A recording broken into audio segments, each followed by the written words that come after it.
What is up, people? Adam Blake here from Inside the Locker Room, coming to you from beautiful Belize. I'm going to give you a little Seahawks RAMS breakdown before Thursday Night Football tomorrow. So we're going to break it down by position, starting with offense. So starting with the quarterbacks, we got Matthew Stafford versus Sam Darnold. Stafford 6-0 versus the Seahawks in his career. So the edge has got to go to Stafford. However, the Seahawks did hold him to not a career low, but a season low, 130 yards in Week 11. Sam Darnold, solid, has cooled off a little bit.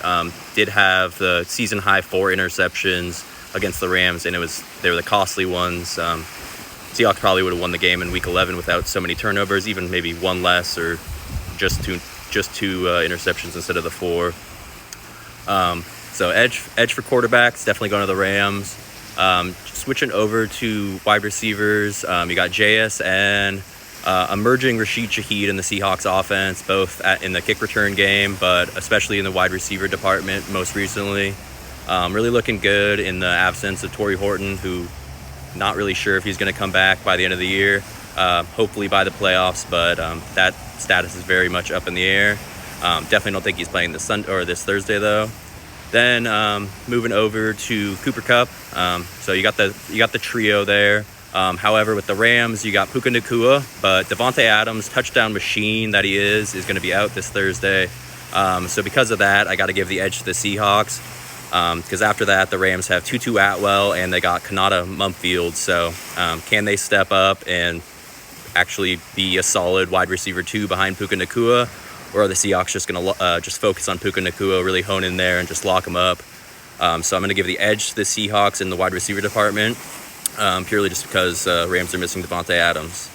Moving into the running backs, we got Kyron Williams and the emerging Blake Corum these last 3-4 weeks for the Rams, looking really good as the RB2. So now it's a really nice 1-2 punch versus Kenneth Walker and Zach Charbonnet for the Seahawks. So that's going to be, I'm going to call that one a tie right there, maybe a slight edge to the Rams, but once we get into defensive lines, you'll see maybe why it's a slight edge for the Seahawks. But tie at running backs. Moving into tight ends, we got A.J. Barner. Elijah Arroyo's on the shelf, put on IR recently by the Seahawks, so it's just going to be the A.J. Barner show. He's been great blocking. He was really hot with touchdowns early on this season, but has cooled off lately. Then for the Rams, we got Colby Parkinson, who's on an absolute heater recently, 2 touchdowns last week. And then they also have the rookie Terrence Ferguson. So I'm going to give the slight edge to the Rams in the tight end department. And then the Seahawks are especially volatile to tight ends as well. So definitely the edge for tight ends to the Rams. Then moving over to offensive line, I'm going to say that's pretty much a tie, maybe a slight edge to the Rams. Both teams have boasted top 10 offensive lines so far this season, and very, very consistently. So, probably about an even split for the offensive line. Both teams are not allowing very many sacks this year and not too many pressures. And shout out to Gray Zabel, who's completely changed the Seahawks offensive line. Then moving over to defense, defensive line, that's going to be a slight edge to the Seahawks. They're third in rush yards per game, and they're 4th in sacks overall in the NFL. Whereas the Rams show up at 9th in both of those departments. Both very, very formidable forces on the defensive line, but going to give the edge to the Seahawks on that one. Then moving over to, let's go with DBs next. The Seahawks, they're looking special, especially with the emergence of Nick Emanwari. So right now you got Julian Love back healthy. You've got Kobe Bryant, who had a pick last week, a really, really solid guy, really emerged last year. And then Nick Emanwari is just a Swiss Army knife. He had back-to-back sacks, or sacks in back-to-back weeks now. Week 14, he had a sack, a blocked kick, and an interception.